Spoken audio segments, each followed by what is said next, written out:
Everyone, welcome back to Realpolitik. Today we're going to be talking about the latest developments in Ukraine for May the 20th, 2023. So before we start, please like and subscribe and let's get right into it.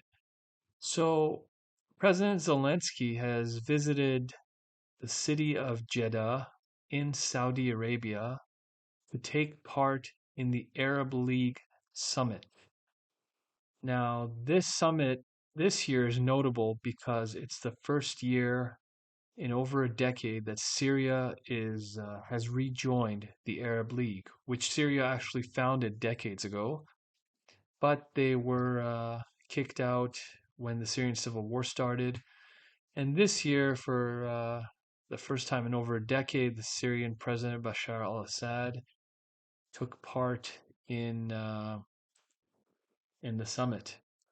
Anyways, after visiting Saudi Arabia, Zelensky then made his way to Hiroshima, Japan, where he took part in the G7 summit.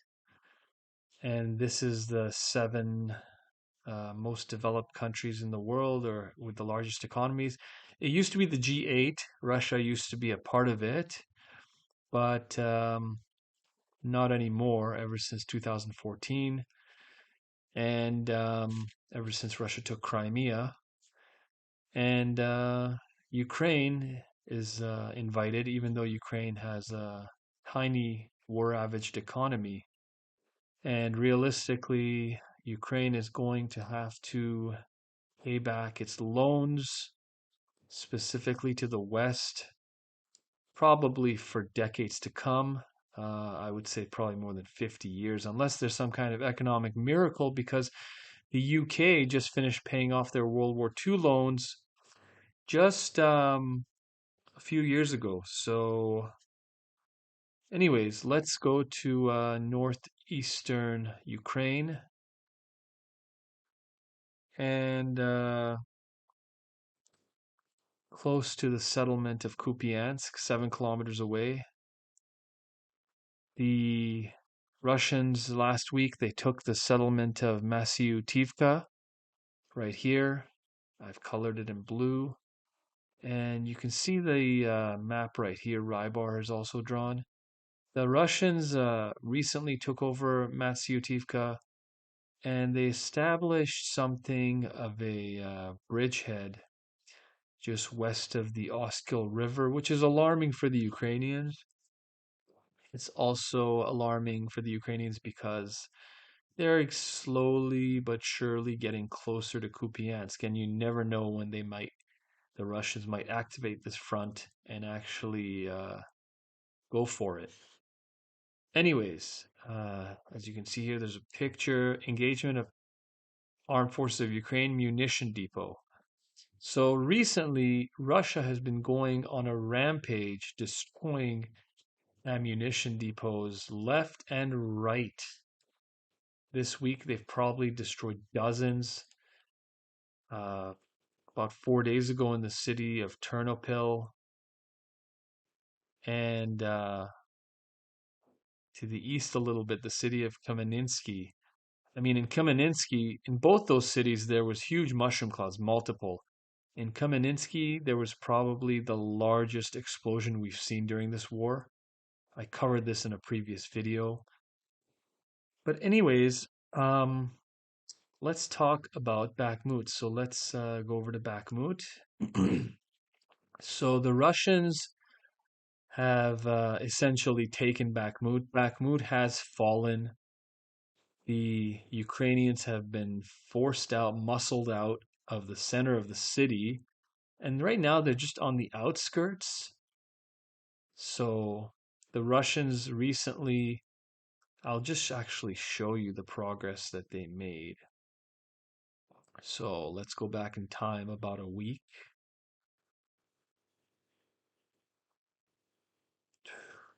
Okay. So this was about a week ago, all right? And let's see what happened, right? So go ahead by one day. Let's see. The Russians penetrated the central area right there, and then more, and the flanks, and then they just took everything. So at this moment in time, uh, the Russians they took this area in the last 24 hours. It was referred to as the Domino sector. The Russians gave these places a bunch of names, and this was called Domino. And now the Ukrainians have congregated at this intersection right here, where there was a famous MiG-17 monument, which was destroyed in the fighting. And now the Russians are calling this area Tetris. So they just give all these different sections names. And in the near future, you see there's fighting here even right now. See these symbols. The Ukrainians, about a week ago, launched a counterattack to push the Russians away from the roads in and out of Bakhmut. There's this road to the south. And then there's this road in the north. I'll just draw it in here so you can see it better. And yeah, so basically there's another road here, dirt road here. And essentially the Ukrainians, they pushed the Russians away in the south and in the north towards here, but they haven't taken any settlements. I went over this in the previous videos, but basically right now the next goal for the Russians is to move along the H-32 road right here and to go towards the little suburb. I guess it's a suburb of Bakhmut. It's called Ivanivsky. So they're going to make their way here. And I'll show you on this map. You can see the slope here on the topographical map. So they want to take Ivanivsky. They want to take Kromove, where they've been pushed away. Although the Russians still have fire control over the roads, but um, they want to take Kromove, Ivanivsky, and then they would preferably, ideally, want to take the slope line as a strong defensive position. And then the next thing they would want to do is they would want to go and go get all the way here. There's a little suburb of Chasiv Yar to the east of Chasiv Yar, Kahan. And there's all these settlements right here, like this one and this one. And basically the Russians want to push all the way to this river line. You see this river line right here. There's also a road that follows the river. So that would be another defensive barrier. And with both of these defensive barriers, the slope right here and the river line, that would give the Russians a very strong defensive position before they move on to Chasiv Yar and whatever else they would want to do in the foreseeable future. So, anyways, that is Bakhmut, but let's actually look at a few videos and see what's going on in Bakhmut. Oh yeah, also, this colonel, a Ukrainian colonel, his name is Nikolai Golovatyuk, and he was killed in Bakhmut, a Ukrainian colonel, which is notable because 3 days ago, one Russian colonel and a commander was killed. And this colonel was actually killed about 3 days ago as well. So in the same day, there was heavy fighting. Uh, a Russian colonel and a Ukrainian colonel were killed. But okay, let's look at some videos of Bakhmut. This is the Let's turn end. this off. All right. So there's this is on the outskirts of Bakhmut. This is the Russians pounding away at Ukrainian positions. All right, and that sums it up. And then let's look at this. You see that Bakhmut, all the buildings are just merely shells. By the way, the sound is off so I don't get a copyright strike. And yeah, I mean, you see Bakhmut has been reduced to ruins, and even in the outskirts, the few buildings the Ukrainians still control, the Russians are basically annihilating anything that moves. They're using their Air Force dropping GPS guided glide bombs, Fab 500 bombs, and the Fab 500 is a dumb bomb, which the Russians have thousands of. It has over 1,000 pound payload, and they've converted them with modernization kits to GPS guided gliding kits, similar to the US JDAM. And they're using those. They're using the TOS flamethrower systems with thermobaric warheads. And then they're using thermite bombs, which look like fireworks, but it's not the Russians celebrating. These thermite bombs will burn your skin to a crisp. So, as if the Fab 500 and the TOS thermobaric warheads that vaporize people alive and turn them to char, as if that wasn't bad enough. This is like the cherry on the cake.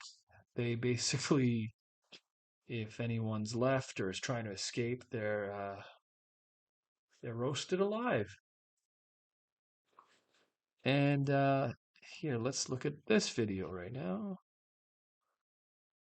And the Russians, they're firebombing the Ukrainians out of the city, right? Like they're just burning any survivors. They're getting burnt alive, right? So I don't know why the Ukrainians even for the last couple of weeks what Prigozhin said is they've been sending 500 people a day as reinforcements. I have no idea why. When your enemy has that much more firepower than you do, I mean, I don't know. Who knows? More thermite bombs. They're using this in Marinka as well, but in Marinka, because thermite and phosphorus bombs look similar from what I've heard, but phosphorus bombs give off smoke and thermite doesn't. But hey, I'm not an expert. I don't know. This video shows in western Ukraine, Bokove. This was an ammo depot the Russians destroyed. So you can see that.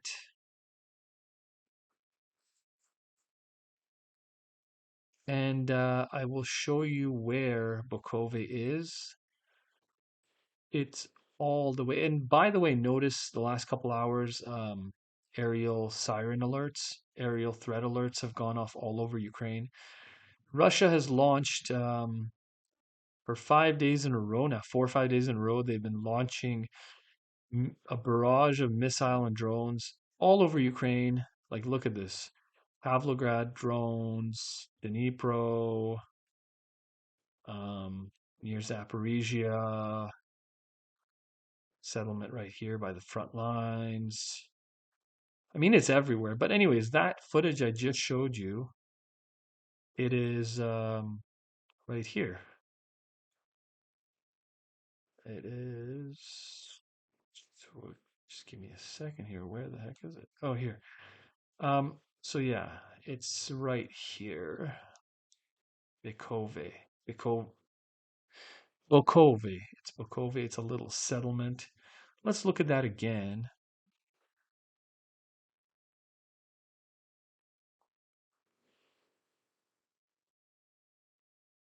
So yeah, I mean the Russians can target Ukraine. I mean they can target anywhere in Ukraine. That's right on the border with Moldova, pretty much. Transnistria is right here.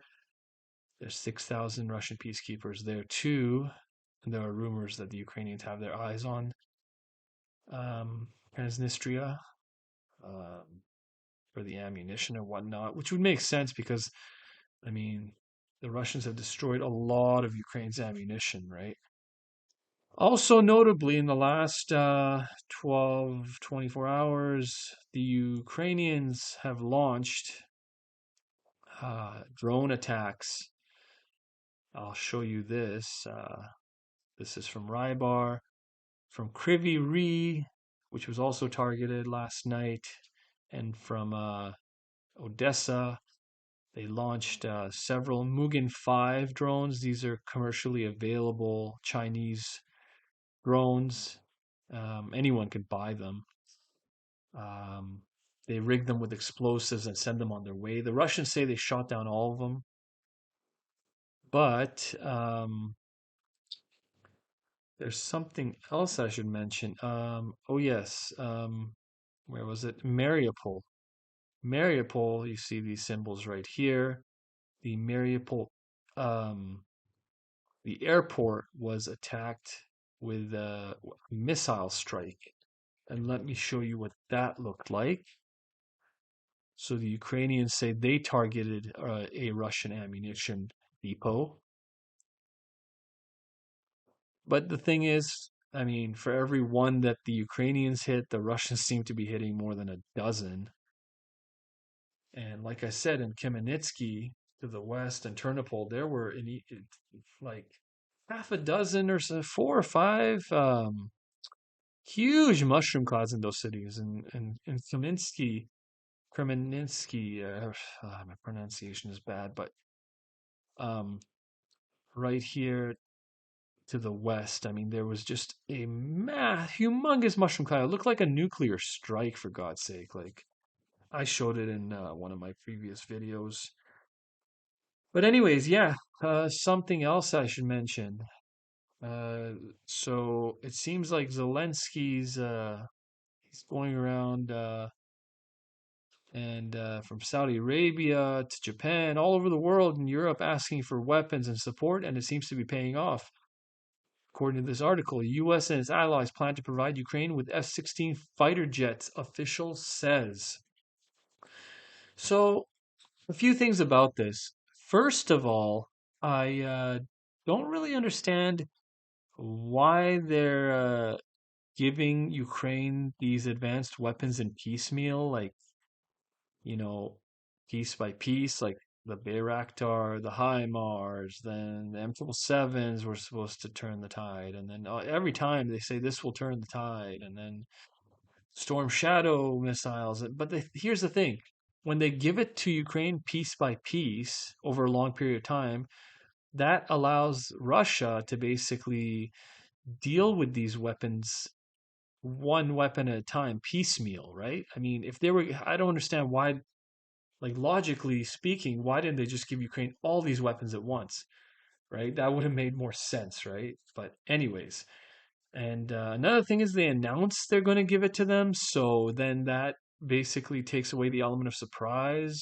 So, I don't get that, but um, maybe they know something I don't. But another thing to mention, the F-16s.